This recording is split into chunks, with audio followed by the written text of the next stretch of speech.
For the future to put out the stadium and continue the tunnel. Yes. Wow.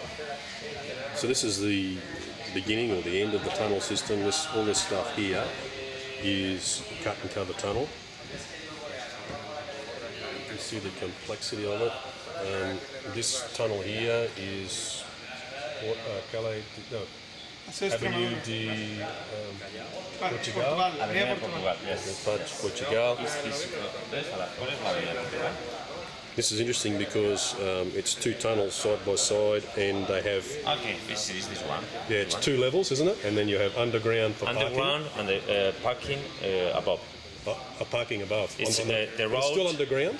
Yes. Still, so the top level is for parking. The bottom level is for a road. Yes, maybe. Sí, habrá alguna opción por ahí, ¿no? And also the emergency exits, some of them combine the emergency exit with the access to the parking, with different doors and so on. But So this section across here to the stadium, you see the stadium over there, that's all cut and cover.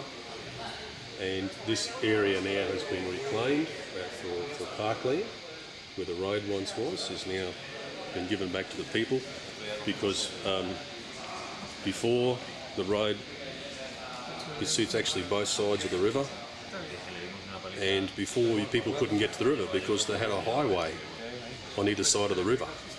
So now they have a parkland on either side of the river, and they can walk across, and they can use the parkland as a bicycle track. Because of the size of the stadium, they come above ground. They don't actually go through the tunnel and go along to here, and this is where it gets really complicated, because this is the end of the cut and cover tunnel and the beginning of the TBM board section. So from here across is TBM, and I'm not sure what size it was. It must be a very big TBM because it's 3 lanes wide.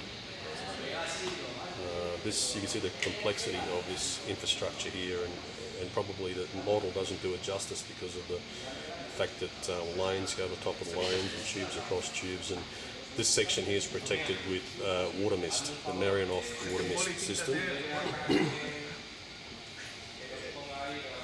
Actually, no, I'm telling lies. This is the beginning of the TBM section. That is still cut and cover. This is the really complex cross. That's an easy one. This is where it gets complex. And so now we're into twin bore. Sorry, over here. Twin bore tunnel.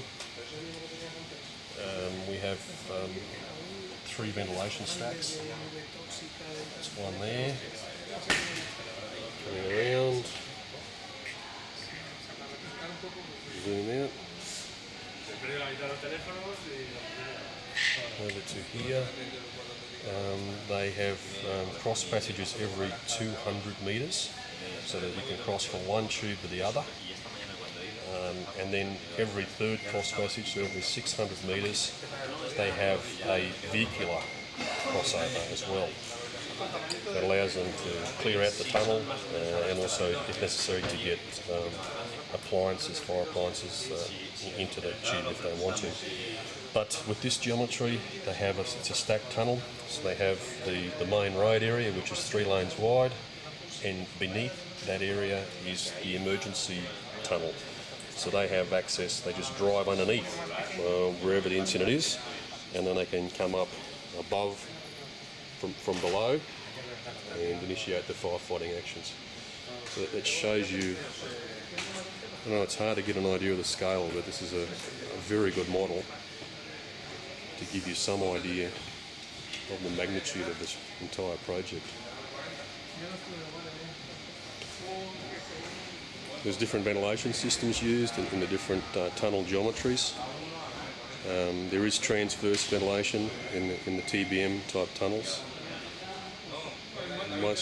And there is a form of transverse ventilation also in the cut and cover tunnels. A little bit difficult to describe.